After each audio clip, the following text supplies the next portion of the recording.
Let's go ahead and get on with our guest Perfect. tonight. Our guest tonight is Pam Marcom. Pam is with the Pacific Coast Spirit Watch. They're a ghost hunting group, a paranormal research group. Their website is pacificcoastspiritwatch.net. Mm-hmm. And basically the bio is simple. They're a group of friends based out of Sacramento, California, working together to investigate the past and trying to communicate with history, getting the answers to questions long asked. Cool. So without any further delay, let's get Pam on the line. Pam, good morning. Welcome to K-Talk and the Fringe Radio Show. Well, thank you so much. I'm glad to be here. Well, thank you. And I'm sort of sorry I'm going to miss that show with Jonathan Frakes. Sounds pretty good. Oh, the Comic-Con? It is. Yes. It's going to be the Salt Lake City one was the first last year. Mm-hmm. Of course, well, is Sacramento, is that Northern California or Southern California? Well, we're the state capital, so we're sort of in Central California. Central California. Okay. We'll get the map out and look. Yeah, I need a map sometimes for stuff like Isn't this. that We're easy to horrible? miss. You just sort of go through Sacramento to get to San Francisco. When you're younger, you know all that, and then you Yeah, get older, I you're know. like, oh my gosh, is that where that is again? It's crazy, but I know that the San Diego Comic-Con was kind of the one that started it off, and that's where all the new, it seems like all the new hot and upcoming films are previewed, and Salt Lake City did, Dan Farr here in town put one together last year. They were anticipating about 5,000 people and ended up getting over 70,000. We were at the event for 4 days, and it was insane. And now they're doing two events this year, what they call the Comic-Con Fan X event, and then they're going to do the regular Comic-Con in September. But yeah, it's going to have definitely a heavy lean towards Star Trek, and it's neat. It's fun. It's fun to see all the comic book stuff come to life. We actually had the first one here in Sacramento. I think it was last month. Really? And they were surprised at how well it was received. I guess they're already looking into doing another one, so it seems to have went over quite well. Did you have an opportunity to go, Pam? Well, unfortunately for me, I was doing an investigation. So Oh, okay. Well, that sounds fun. Anyway, So you were at your own Comic-Con. Yes, well, you could say that, yeah. They can be comedic at times, that's true. Yes, Well, it anyway, is. it's an honor to have you here tonight, and thank you so much for taking the time to be with us. So how, if you could tell us a little bit about yourself. Now, you're the case manager for Pacific Coast. How did you get involved with all of this, the paranormal research? How did you get involved? And it sounds like I was looking at your website, your group's website. Look like you guys are a pretty tight-knit group. How did it all come together for you guys and yourself? Well, it's sort of funny. I had been working, and I had moved into a new department, and one of the people in our department was going up to the miners' cabin in Virginia City.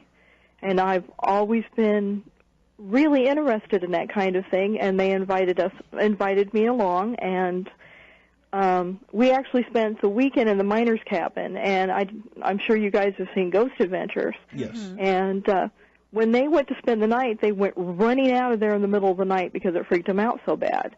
And I just had so much fun that we decided that we'd start looking into maybe forming our own group. About 6 months later, they asked me to start looking into it, and you should never ask me to do anything because I go wholehearted into it, and from there we ended up with a group of about 11 people. It started with 3. But we had so much fun that weekend that from that point on I was just hooked. Sounds fun. Did you have any paranormal experiences yourself, Pam, before you got into this, or was it just your curiosity? Well, no, the funny thing is when I was a child, I'm a kid of the 50s, and you didn't talk about that kind of stuff when I was a kid. I know. You'd get locked up. Right. And so what happened was I used to wake up in the middle of the night, and I would see people standing next to my bed. And it wasn't Dracula or the Wolfman. It was just a person, and I would wake up and I'd be screaming. And they thought that I was having night terrors. And so I think what happened was I started sleeping with a light on, and I just sort of worked my way out of it, I guess. And so now I'm trying to work to get that back, because now what I'm thinking is it wasn't night terrors at all. I was probably, maybe I had a little bit of abilities, and I worked my way out of it because I was, I didn't have the support, and I didn't know what it was. And so now I'm, older and a lot more comfortable with myself. And let's face it, people nowadays are a lot more open to the things that they weren't back then. And so exactly. Very true. That's what we keep preaching here, is about being open-minded. And you're right. What a lot of these fringy subjects, anything in this genre, whether it's cryptozoology or ufology or paranormal research, like you said, back in the 50s and 60s, and actually, when you think about it, probably not that many years ago, just to talk about some of this stuff, everybody would kind of look at you a little cross-eyed, or kind of give you that little squinty look and say, "What are you talking about?" But but I think that realistically, it was more of I think people maybe they feel that they're going to be embarrassed or something like that, and now once you get a group of people talking about it, then everyone else kind of goes, "Oh yeah, I saw that," or "Hey, did you have this happen?" or that's what kind of seems to open the conversation along these subject lines. Yeah. Well, we're always, my fiance and I live in an older duplex. And the funny thing about it is we had noticed, even before I got into this, that on occasion we'd be sitting here in the living room and we would see shadows. And he'd look at me and he'd say, "Do you see that?" And I'd say, "Well, say hi to Dad. It's probably Mom, Dad, Grandpa, whatever." But, on occasion we'll see things like that. And we've had things happen here in the house. And now that we've been doing this for close to 3 years, I'm a lot more open to it, where before I probably would have freaked out. Now I just sort of look around the house and go, "Oh, okay, whatever," and get on with whatever it is I'm doing. Yeah, and you're probably more aware of it now than you were. I think it's earlier when you said that when you're younger you experience things and then you shut yourself off. I think a lot of people do that. There's a lot more out there than you think that experience things as kids, and then as they get older they kind of shut themselves off, and then they kind of realize, okay, well, I can open up myself a little bit to it. Well, you start trying to find rational explanations for things. Exactly. Or if you have, you grow up in a household that it's not that acceptable, then you try not to, to talk too much about it. But when I was, my grandfather died back in 1979, and I don't know if you guys are old enough to remember this, but my grandfather used to smoke Prince Albert and Candy, rolled his own cigarettes. I do. I don't smoke. Nobody in my family smoked. And I was walking through my living room. It was maybe 2 or 3 weeks after he had passed away. And I could smell that. And I remember seeing my grandmother maybe a week later. And I said to her, "Grandma, I think Grandpa came to visit me. I smelled Prince Albert in a can." And she was not happy with me saying that. It made her extremely uncomfortable. Yeah.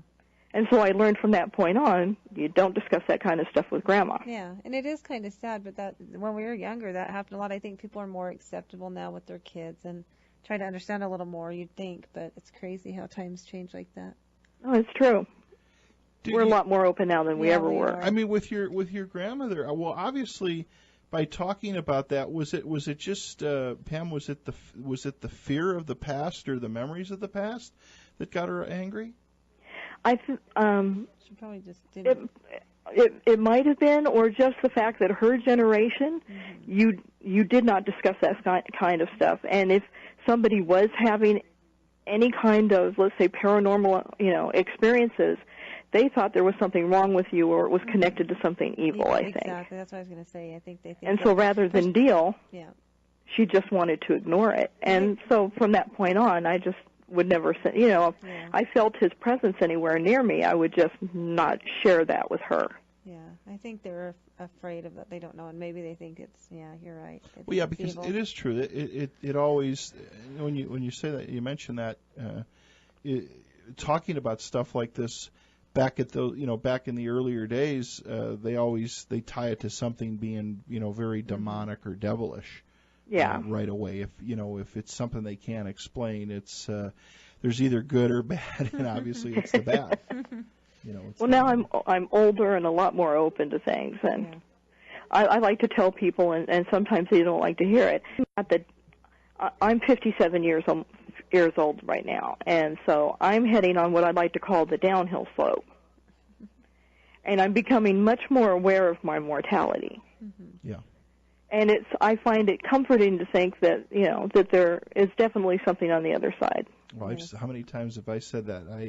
It is interesting. I'm in my early 50s, and I think that a lot of people, when we're in our 20s and even 30s and maybe even 40s, the younger we are, you are afraid of death.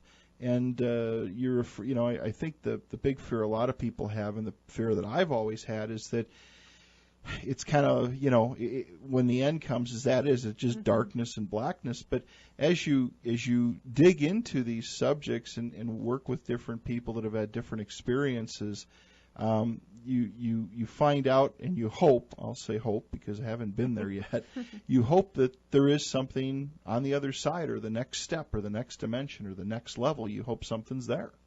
I especially now since we've been doing this, I am very hopeful that there's something on the other side, because we've had so many things happen to us during the course of our investigations that there's just no way there can't be something on the other side, because we've had too many instances where we've found things that there was just no, logical explanation, at least from, the general person's standpoint, because I will show them pictures or EVPs or things that we've gotten, and there's no other rational explanation. No, it's true. So your group now, I was looking at your put a lot of notes down here. With your group, you guys have done a lot of different investigations in a lot of different places. One of my theories is every place has got paranormal activity. Just because it doesn't look like it would doesn't necessarily mean that it doesn't. An excellent example is Gibson Ranch. Okay. It's a county park here in Sacramento, and it used to be a active working ranch. And most people, nobody had ever asked them to do an investigation there. And so we decided to go out and spend the night out there and do an investigation, and it was fantastic. We got some EVPs, and you have to imagine this. There's a great big huge pond out there. There used to be a huge ranch house, an aviary. There's actually the remnants of an old racetrack. And we were sitting on some picnic tables, part of our group was. They actually got on tape the sound of what sounded like a party. Really?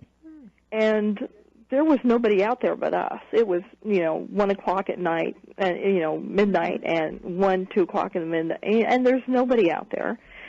They had shut the park down, and we were spending the night out there, so there wasn't anybody having any parties. But you got that, and then we got some giggling, where they asked a question about, I think it was somewhere in the neighborhood of, do you know you passed? And they sort of laughed and went, yes.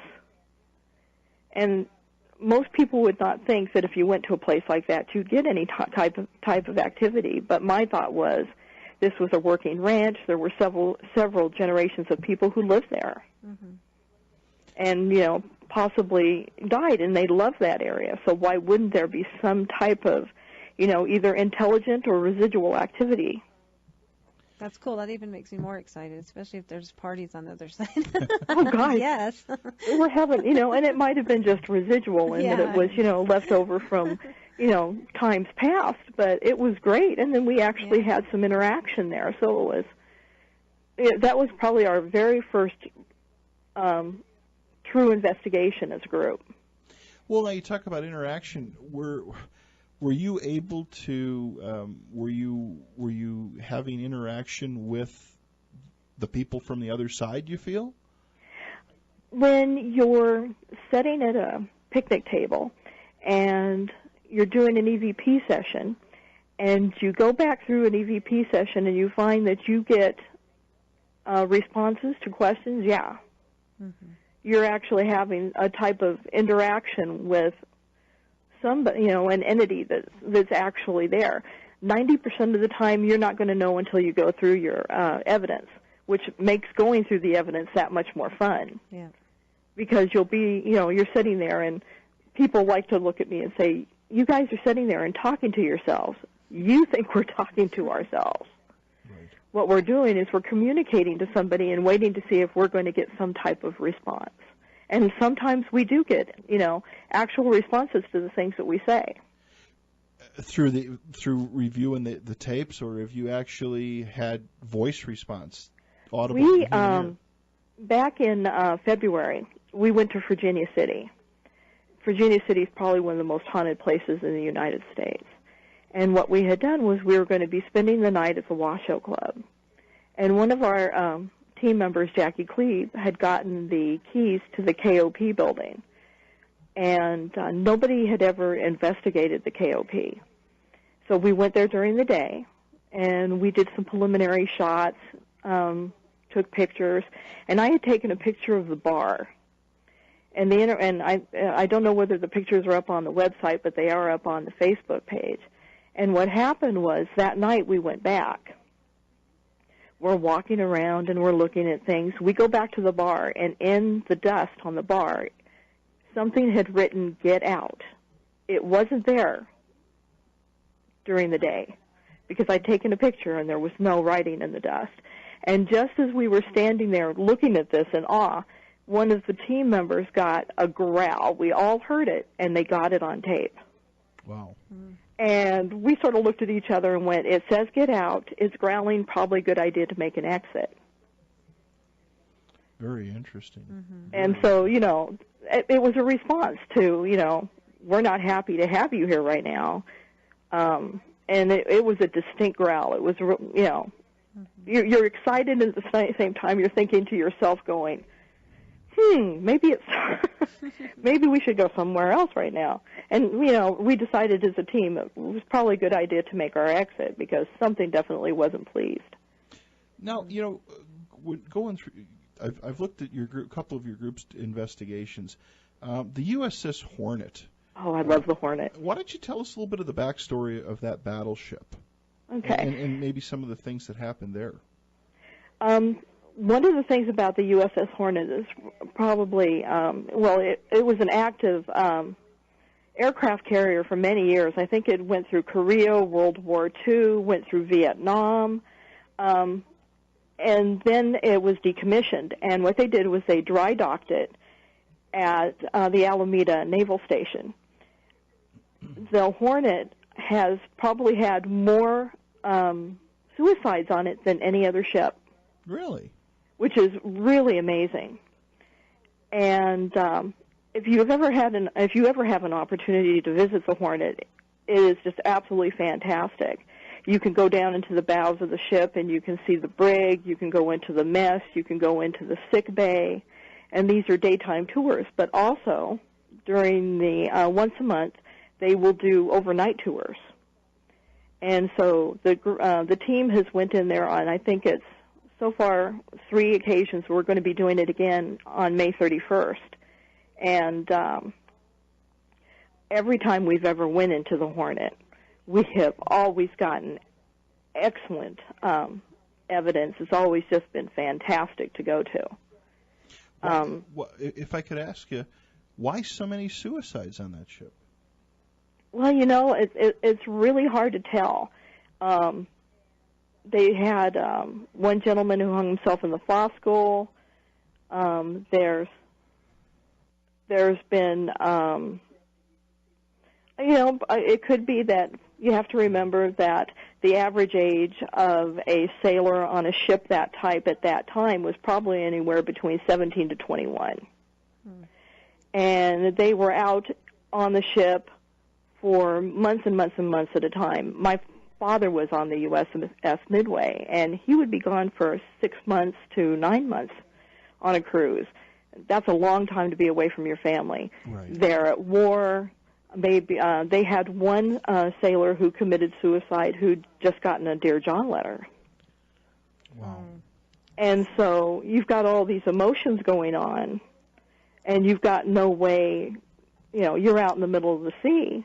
You can't get a hold of her. They didn't have cell phones back then. Right. And it was, you probably felt completely disassociated from your family, from your friends.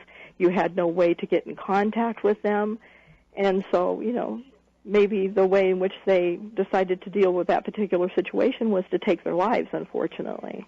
Well, and maybe too, the other thing is when you're on just looking at the Hornet history, the Hornet was very instrumental in sinking the Yamamoto.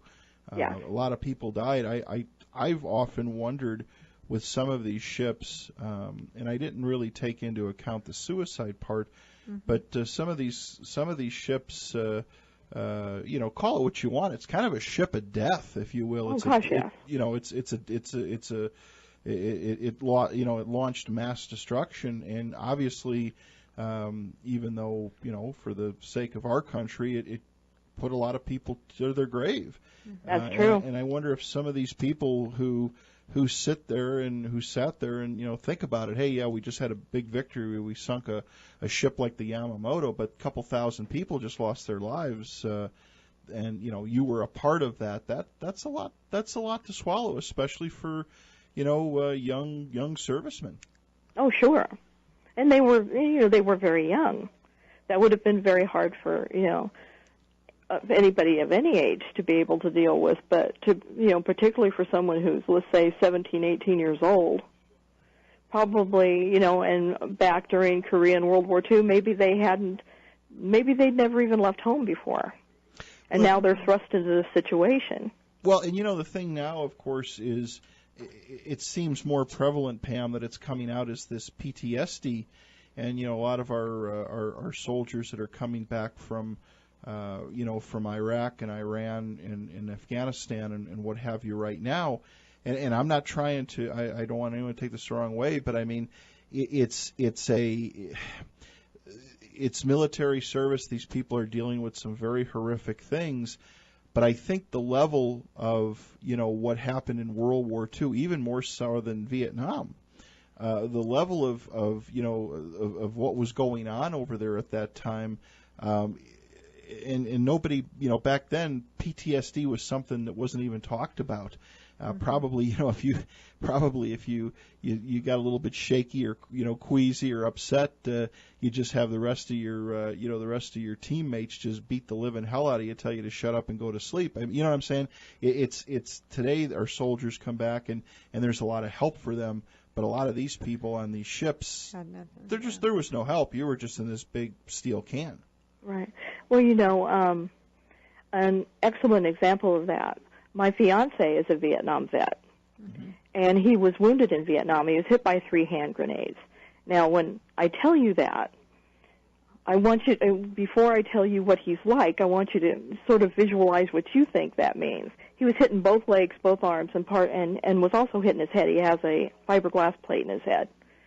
When I tell people this, they have a vision of him sitting in a wheelchair drilling down his bib. The man has played softball. He's 63 years old now. He played softball up until a couple of years ago. He is sharp as a tack. He keeps up with me, and take my word for this, that isn't easy to do. But we had went back to Washington, D.C., and we were going through the Smithsonian Institute, and they have an excellent exhibit for Vietnam, and we were standing there. And he's often told me about what it was like when he came back from Vietnam. They did not have any support whatsoever. A girl came up to him and touched him and said, "I want to thank you for your service." And it put a tear in his eye because he had never had that happen before. Wow. And things are different now because back when they had came back, it wasn't a positive thing for them. No, not at all. And so now he could be walking down the street and somebody will see him and walk up to him and touch him and say to him, "Thank you for your service. I know it's a little late, but we want to let you know that we appreciate, your service to our country." And so even with that, it's been, let's see, it was probably back in the 60s. So we're talking 40, 50 years now. Yeah. But there are even some points where you can tell that there are still things that make him uncomfortable. Sure. And that's because when he went into the Marines, he was only 17 years old. Yeah. That's just a baby. And so, even with that period of time, there are still some things that he's dealing with. And so when somebody looks at me and tells me PTSD, or I know that he's had people that have looked at him and told him, why don't you just get over it? You don't just get over something like that. Right. You don't. You learn to deal with it, but you don't get over it.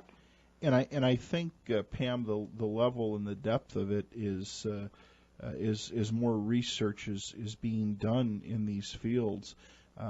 There's a lot more to it. Again, the emotional damage it can cause, and the high levels of depression, and then the physical effects of it are just absolutely unbelievable. Again, my hat's off to all our service people. Yeah.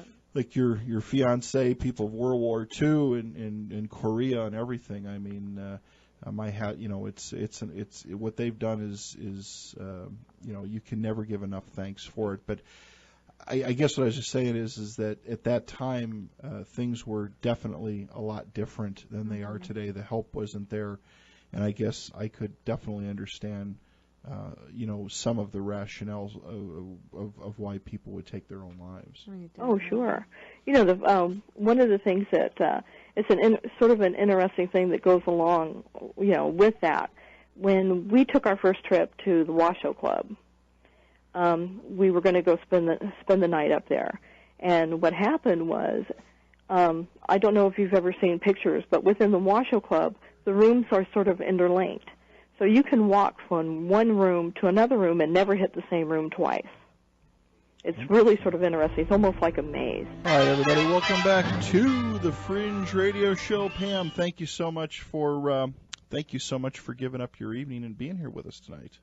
Not a problem. I'm enjoying it. It's a lot of fun. That's what it's all about. So before we went to the break, you were talking about... Oh, the Washoe Club? Yes. Okay. What had happened was my fiance was sitting in a chair looking down one hallway, and I was sitting next to him looking down the other hallway. And he looked at me and he said, "Did you see that?" And I said, "I didn't see anything." And the rest of the team members are circulating throughout the club, and he got up and he started looking for something, and nothing rattles him. And so what I heard was him walking around saying, "I saw you. I know you're here. Why are you here?" And he kept saying to me, "Do you smell that?" And I wasn't smelling anything. Now, two of our other team members, Tammy Foster and her husband Warren, they're co-founders of the team as well. They were coming down the hallway, and they had mentioned to him that they had smelt what smelt like damp, musty, body odory sort of smell. And Robert said that it was the smell of the jungle. And what it was he had 8 team members with him in Vietnam. He was 3rd Force Recon. And when they would go get their orders, they would march in a set of twos into the room to where they were going to get their orders. And he had seen his team members going down the hallway. And it freaked him out a little bit. Yeah. Because none of them are alive but him. And what we had done was we sat down, and what we had decided was that they had come back to let him know that they had his back, that they were there, and as long as they were there, nothing would happen to him. And the funny thing is since that day, any time I take Robert on an investigation, if he is sitting there with us, nothing happens. When we went to the Hornet the last time, Robert was with us. We're going around. We're not getting anything. And he looked at me and he said, "I'm getting a little tired. I'm going to go set up on the flight deck." That man walked out of the room and all heck broke loose. We had flashlights going on and off. I got orbs moving on video. It was amazing, but it didn't happen until he walked out. And so the joke in the group is that we are the only team that has their own Marine Corps security force. And so he'll look at me and he'll say, "You sure you want me to go? Because, something may not happen if I go."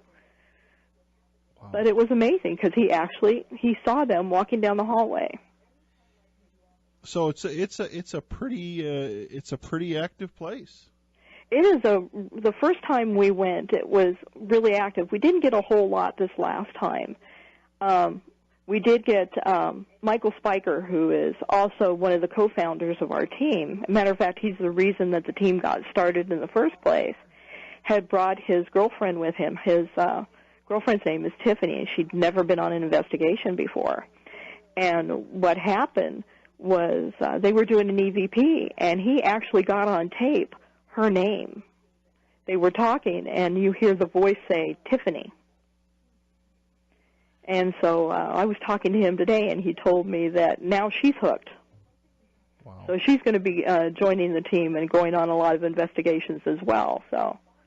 It's really something when, you actually hear your name being spoken. So is the Hornet is open to the general public? Yes. And then can people does your group, do you go in, does your group go in there and do investigations? Do you take the public in on some of these investigations? Well, the great thing about the Hornet is you've got several different options. What they'll do is they have the Hornet is a museum, so it's open to the public 7 days a week, and you can actually go during the day.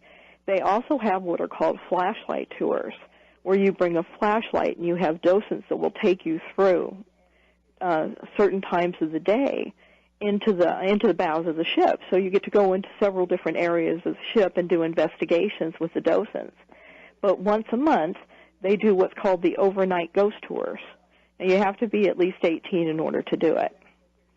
And what happens is you board the ship about 6 o'clock at night. You bring your equipment, and you always make sure you bring a blanket and a pillow, and you sleep overnight in the bunks. Oh, wow. And the docents will take you through. They turn the lights off, so really only the red lights are generally on, except for in a few spots, and they will take you throughout the ship with EMF meters, with we take our own IR cameras, the security cameras and things, but they actually will take you through with K2 meters and everything, and you get to do investigations. Now, on May 31st, what we're doing is we're actually going to be renting the ship for our group so that we can do an overnight without the public being present. What is the most active as far as activity in the Hornet? What's kind of the most active place, Pam? Well, the depending, it's sort of, as funny as it sounds, it rotates. Sometimes we'll go and the activity, probably one of the best places that we get activity is up in the pilot's ready room, where we have one of our favorite docents. His name is Gary, and Heidi is the one who actually organizes these overnight trips. We will go up into the pilot's ready room, and the lights are off, and what he does is he will put on a CD of 40s music or old Bob Hope shows from the USO. Right. And he can put a flashlight down on the desk in the ready room, and it's perfectly level because I've set levels there just to make sure that there's nothing that's causing this to happen. He will have 3 flashlights on the desk, and you will end up with one flashlight start to roll back and forth, and then you have the other flashlight on the other side. It rolls back and forth, and then they'll rock and stop and then start again. And it's absolutely amazing to see. Or you'll go down. We actually, at one point, we went into the sick bay, and obviously you'd think that the sick bay would probably be one of the most active spots in the ship. We had our team, and there was a father and 2 sons that came along with us because they liked the idea that we had all the equipment. We decided we were going to sleep in the sick bay, and the docent was not too happy about it, but they said, if you want to sleep there, that's fine. You're sure you want to do this? And we said, yeah. We went to go get our things, and one of the sons was lying on one of the bunks in the sick bay, and he had an EMF pump on his chest. When we went to go get our stuff, we came back. He and his dad and brother were freaked out because the EMF pump had actually lifted up off of the kid's chest and flew across the room. Oh, my gosh. And I had contacted the dad, and asked him, I said, you guys want to come with us again on the 31st? We're going to be doing another investigation. And he said, no, we're still recovering from the last time. So they're not going to join us on that one. They're planning on joining us at our Mare Island investigation. But he said, no, that was way too intense for us. Sounds like it. But it's a lot of fun. We really enjoyed the Hornet. And just as a side note, we were contacted by Ghost Adventures is doing a new show. It's called Aftershock. Yes, Oh, I heard. cool. I read about that. And they actually contacted me, and they're going to be to request to use some of our video coverage and some pictures that I had taken on the Hornet from our last visit. So I'm really looking forward to seeing that on the show. So it should be a lot of fun. That sounds exciting. What do you think, Pam, about these reality shows? I mean, the one thing is, I mean, I think it's good. Ghost Adventures kind of is the one that started the ball rolling, but now, I mean, it's kind of like these house flipping shows. There's tons of them out there. There's Ghost Mine. There's Ghost this, Ghost that.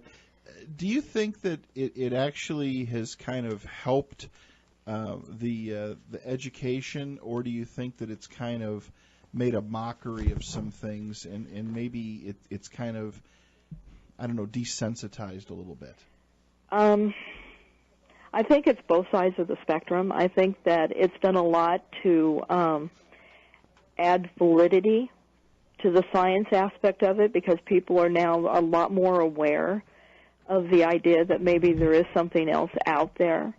At the same time, though, it has so sensationalized it that now you've got people running around and breaking into abandoned buildings, and they had I remember reading an article somewhere where a group of people decided they wanted to go do an investigation and ended up causing the fire in a really well-known location. I can't remember where it was, but it literally ended up being burnt to the ground because they went in there without permission, thinking that they were going to do themselves, do an investigation, and ended up completely destroying the venue. So, and one of the things I find really interesting, and don't get me wrong, I'm not saying that it doesn't happen, but each and every time they go somewhere, they find something.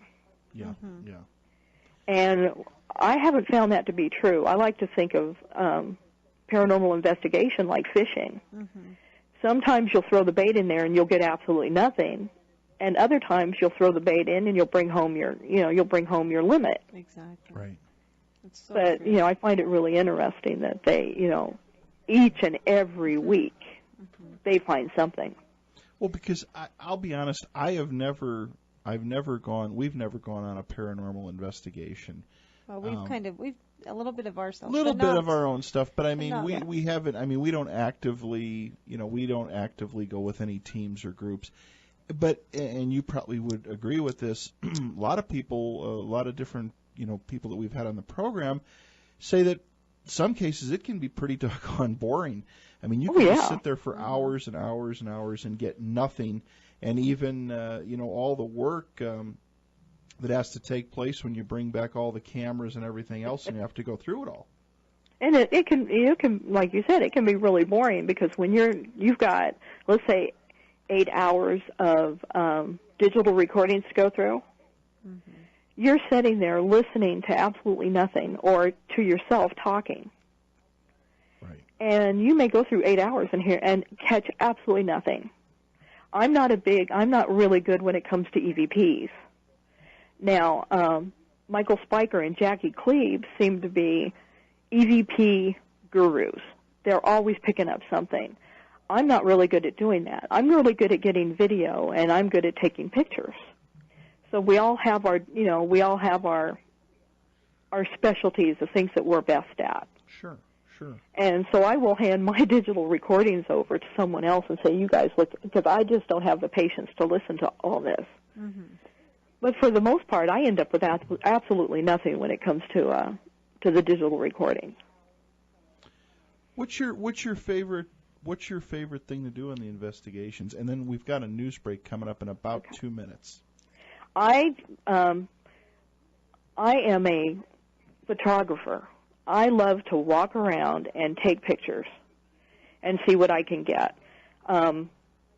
I like to call it my holy grail picture. When we went to Virginia City last year, I took, well, not last year, it was in February on the 21st.